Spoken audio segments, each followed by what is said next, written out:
होने ही थे, ये पहले से आकलन किया जा रहा था। दीपक बोरा जी, आपके पास आऊंगी मैं, लेकिन जुड़ रहे हमारे साथ हाजी निजाम जी।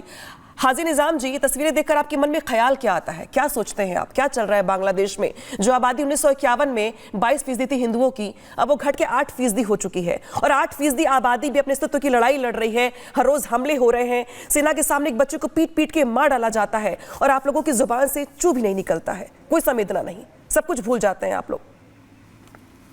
हाँ मोहतरमा, देखिए जिस तरीके से अभी आपने कहा बांग्लादेश के लिए, तो मैं कहता हूँ बांग्लादेश में जो पीड़ित व्यक्ति है उनके प्रति हम लोगों की संवेदना है, क्योंकि देखिए हम भारतीय हैं, ये मुल्क संविधान से चलता है, और हमारा जो सर, कब आप लोगों ने, कब छोटे से छोटे संगठन ने भी बाहर निकल के हाथों में बैनर लेकर के कहा हो कि भाई बांग्लादेश में जो हिंदू हैं उन पे अत्याचार नहीं होना चाहिए?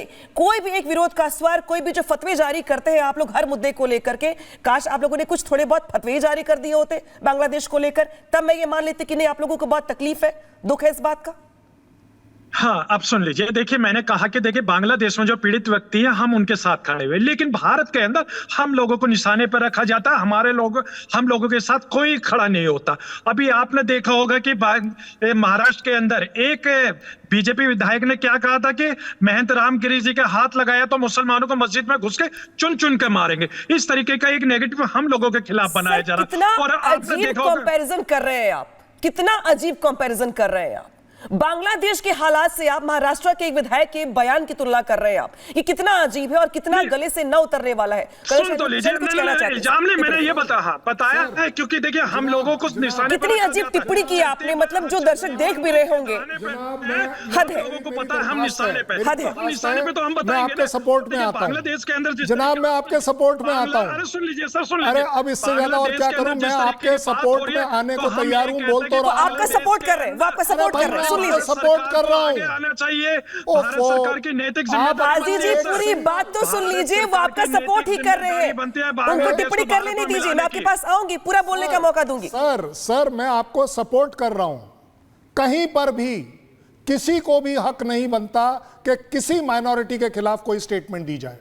और बोलिए क्या बोलना चाहते हैं? मैं आपके नेशनल वर्ल्ड के आपको बोले, मैं दिल से आपको सलाम करता हूं, लेकिन सर कि ये मेरे देश केंद्र की सरकार पॉलिसी की नहीं है। जिम्मेदारी नहीं बनती है कि हम लोगों को सुरक्षा दी जाए। हम इस तरह का हम लोग सपोर्ट सुरक्षा नहीं की करते। तो गुहार लगाते रहते हैं, लेकिन हम लोगों को सुरक्षा नहीं मिल पा रही है। हम लोगों की खुलेआम मॉब लिंचिंग हो रही है, धार्मिक नारे लगाकर हम लोगों को कहीं पे मार दिया जाता है, कहीं पे भी पीटने लगते हैं। क्या आप उसको क्रिटिसाइज कर पाएंगे कि अल्पसंख्यक के ऊपर एक-एक करके बोलिए। हाजी जी पहले सुन तो लीजिए। आप क्यों नहीं बोल पा रहे?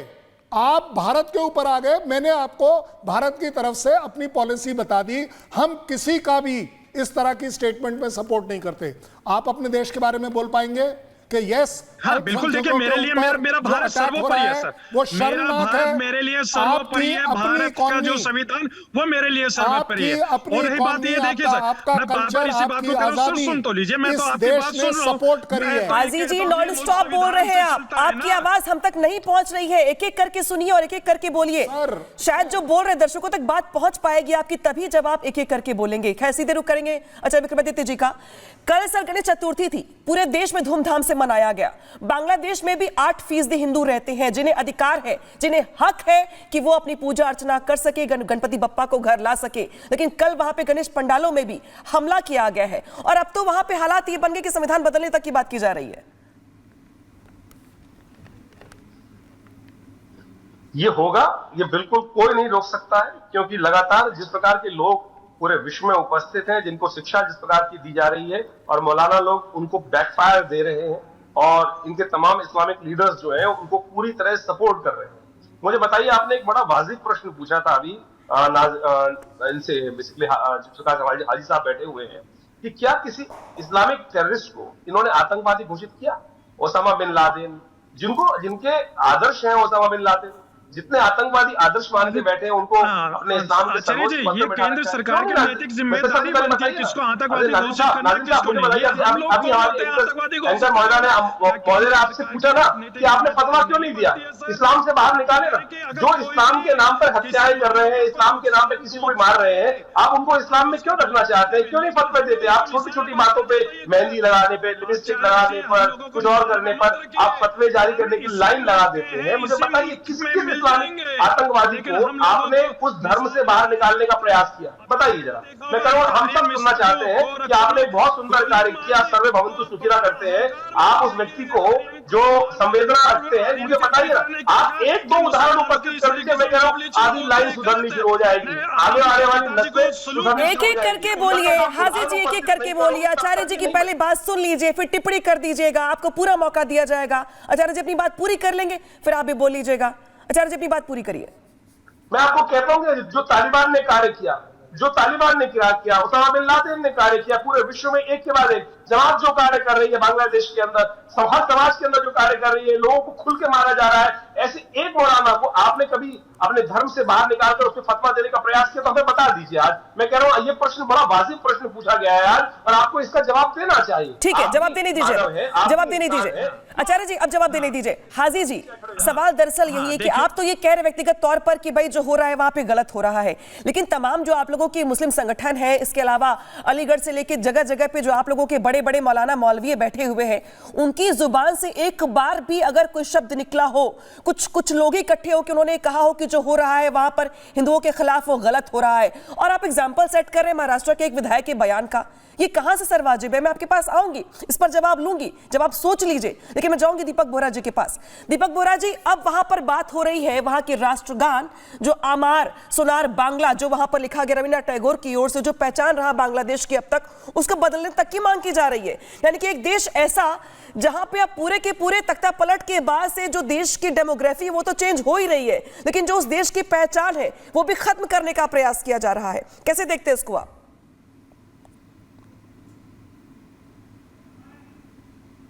इससे जो ये कट्टरपंथी हैं बांग्लादेश में, जिनको हम सब देख रहे हैं, जमात इस्लामी जो अमेरिका की डार्लिंग है, फायदा क्या होगा ये सब करने से? क्या मिटाने की कोशिश कर रहे हैं आप लोग? इतिहास मिटाने की कोशिश कर रहे हैं, प्रोफेसर गूगल को मिटाने की कोशिश कर रहे हैं। सारी दुनिया जानती है क्या हुआ था। और मैम, ये जो आतंकिस्तान हमारा पड़ोसी है जिसकी ये बहुत तारीफ करते हैं, मैं याद करा देता हूँ, ये जो कट्टरपंथी है बांग्लादेश में, 1971 में क्या बोला था पाकिस्तानी फौज में कि मैं इन कालों की नस्ल बदल दूंगा। अगर मेरे सिपाही बलात्कार करते हैं इनकी महिलाओं के साथ तो बहुत अच्छी बात है, इनको और ऊपर उठाऊंगा। मुझे क्या खत्म कर देने दीजिए सर, मैं तो था उस टाइम पे, आप शायद, मेरी उम्र 73 साल की है, मुझे 51 साल हो गए कूटनीति में। सुन लीजिएगा, बांग्लादेश का पासपोर्ट, दूसरा इसका इंपैक्ट ऑलरेडी बहुत कमजोर है, अब और गिरेगा। देश आने नहीं देंगे कि वी डू नॉट वांट इस्लामिक्स। और फाइनल इंपैक्ट इसका होगा मैम, जो भी बची खुची छवि है दीपक जी, मॉडरेट इस्लाम, मुल्क को संविधान से चलने दीजिए। आप पर एक कट्टरपंथी का नाम लेकर गलत बात, उसी संविधान को बदलने की मांग की जा रही है वहां पे। हाजी साहब, उसी संविधान को बदलने की मांग की जा रही है। देश का जो अस्तित्व है उसको बदलने की मांग की जा रही है। कर्नल शैलेंद्र, मैं आपको जोड़ रही हूं इसी के साथ साथ। सवाल दरअसल ये भी है कि ये तो आप भी जानते हैं कि जो कुछ बांग्लादेश में हुआ उसके पीछे बैक सपोर्ट किसका है? पाकिस्तान का है। लेकिन इसका जब हम बात करते हैं भारत पे असर को लेकर के, भारत से संबंधों को लेकर के, जो कि बांग्लादेश से बहुत बेहतर रहे हैं पहले, लेकिन अब बदले हुए निजाम में, बदले हुए मौसम में, बदली हुई सरकार में जो इसका असर है भारत पे, वो कैसे देखते हैं आप? देखिए, सबसे पहले मैं हाजी साहब को ये समझाना चाहिए कि हाजी साहब, ये 3 पैनलिस्ट आपके साथ के हैं, आपके अगेंस्ट के नहीं हैं। ये बांग्लादेश के वेल विशर्स हैं, और मैं बड़ी जिम्मेदारी से कह पाऊंगा कि बांग्लादेश में किसी भी तरह का अगर आतंकवाद बढ़ता है, इस्लामिक फैनेटिज्म बढ़ता है, तो सबसे पहले ये आपके लिए तकलीफ होगी। मैं तो शायद सह जाऊंगा, मेरी इकॉनमी से सह जाएगी, मैं बॉर्डर के ऊपर 4 लोग और फालतू लगा दूंगा, मुझे कोई ज़्यादा बड़ी प्रॉब्लम नहीं होगी। लेकिन जिस तरह का ट्रेड पिछले 1 महीने से रुका हुआ है, इसका मेन सफरर कौन है? वो सफरिंग आपको उस कार में बैठकर शायद नहीं पता चलेगी। त्रिपुरा के बॉर्डर पर आइए, तब आपको पता चलेगी। तिलियामुरा के बॉर्डर पर आइए, वहां पता चलेगी कि लोग किस तरह से रो रहे हैं। ना, रो रहे मणिपुर की हैं। घटना मेरा भूल गए आप सबसे क्या? बड़ा कंसर्न ये है, सुन लीजिए, मणिपुर की घटना आप भूल गए क्या? मणिपुर का भी जिक्र कर दीजिए। रिस्पॉन्सिबल पार्टनर, मणिपुर का भी जिक्र कर दीजिए, लेकिन जब हाजी नाजिम अगर बोलता है तो आप लोगों को बड़ी हाजी परेशानी जी होती पहले है। सुन लीजिए आपको मौका दिया जाएगा बोलने का। मैं आपके बीच में कभी भी नहीं बोल रहा, मैं तो आपको सपोर्ट कर रहा हूं कि आप कृपया कर ये जरूर समझ लीजिए कि अगर आपको लगता है संविधान बदलना चाहिए और अगर वो संविधान इस्लामिक फैनेटिज्म्स के हाथ में जा रहा है, आपके बेनिफिट में है, ये आपको मेरे से ज्यादा अच्छा पता है। आप किस फ्लैग की इंसल्ट की बात कर रहे हैं? जिस फ्लैग को 71 से लेकर आज तक आपने सैल्यूट किया है, आप उसकी इंसल्ट करने की कोशिश कर रहे हैं। एज अ कंट्री बात कर रहा हूं, आपको इंडिविजुअली बात नहीं कर रहा हूं। सबसे बड़ी बात यह है कि अगर बांग्लादेश किसी भी तरह से मिसगाइड होकर फेल स्टेट बनना चाहता है तो कह दीजिए आप एक बार कि हम पाकिस्तान बनना चाहते हैं, हम पाकिस्तान की तरह पूरी दुनिया में आतंकवादी देश कहलाना चाहते हैं। सर, आप ही बताइए। ठीक है, आपके सवाल का जवाब मैं देता हूं। हाँ, देखिए, सबसे पहले तो मैं ये कहना चाहता हूं कि हम भारतीय हैं और ये हमारे अपने भारतीय होने के साथ साथ हम सभी लोगों की नैतिक जिम्मेदारी बनती है कि अपने हर भारतीय भाइयों के साथ खड़ा रहे।